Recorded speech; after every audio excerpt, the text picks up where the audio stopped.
கோயிலுக்கான நிலங்கள் யார் என்க்ரோச்மெண்ட்டில் வச்சுருந்தாலும், அது யாராக இருந்தாலும், அதற்கு யார் முன்னாடி துணை இருந்திருந்தாலும், இந்த என்க்ரோச்மெண்ட்டுக்குலாம் இப்பயும் யார் சப்போர்ட்டாக இருந்தாலும் பாரபட்சம் பார்க்காம நடவடிக்கை எடுக்கணும்.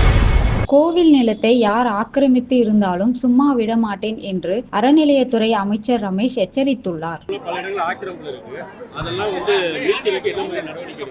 எல்லா நடவடிக்கையும் எடுத்துட்டு இருக்கோம் சார். ஆட்சிக்கு வந்து 40 நாள் தான் ஆகுது. முதல்ல அனாலிசிஸ் பண்ணணும். இந்த மாதிரியான என்க்ரோச்மெண்ட்ஸ் என்னென்ன இருக்குன்னு பார்க்கணும். டிசிபி ரெண்ட் இதெல்லாம் வராமல் இருக்குன்னு பார்க்கணும். யார் என்க்ரோச்மெண்ட் பண்ணி வச்சிருக்காங்கன்றத பார்க்கணும். இது எல்லாத்தையும் நம்ம ஒரு ஆய்வு எடுத்துக்கிட்டு இருக்கோம். இது எல்லாமே நீங்க வந்து திரைப்படத்தில் வர மாதிரி ஒரே நாளில் செய்யணும்னு நினைச்சீங்கன்னா அது நடக்காத காரியம், உங்களுக்கே தெரியும். பட் நிச்சயமாக கோயில் பேரில் இருக்கக்கூடிய நிலங்கள், கோயிலுக்கான நிலங்கள் யார் என்க்ரோச்மெண்ட்டில் வச்சுருந்தாலும், அது யாராக இருந்தாலும், அதற்கு யார் முன்னாடி துணை இருந்திருந்தாலும், இந்த என்க்ரோச்மெண்ட்டுக்குலாம் இப்பயும் யார் சப்போர்ட்டாக இருந்தாலும் பாரபட்சம் பார்க்காம நடவடிக்கை எடுப்போம். அதை மட்டும் தெளிவாக சொல்லிக்கிறேன். அரியலூர் மாவட்டத்தில் இந்த இந்து அறநிலையத்துறை கோயில் சம்பந்தமான இடத்துல வந்து கனிம வள கொள்ளை நடக்கிறதா அதே நாங்கள் எல்லா கம்ப்ளைண்ட்ஸும் எடுத்துகிட்டு இருக்கோம் சார். இந்த மாதிரியான அறநிலைத்துறை சம்மந்தப்பட்ட இடங்கள் நடக்கக்கூடிய கனிம வள கொள்ளைகள், அந்த இடத்துல அந்த லேண்டில் இங்கேயே கூட ஸ்ரீரங்கத்திலே வந்து பல்வேறு இடங்களில் வந்து இல்லீகலான கனிம வள கொள்ளைகள், மணல் கொள்ளைகள் நடந்துட்டு இருந்துச்சு.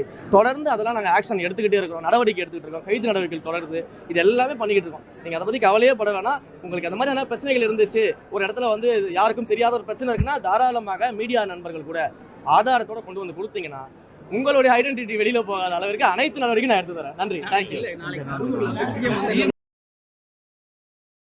செய்திகளை உள்ளது உள்ளபடி தெரிந்து கொள்ள ரெஃப்ளெக்ட் நியூஸை சப்ஸ்கிரைப் பண்ணுங்க.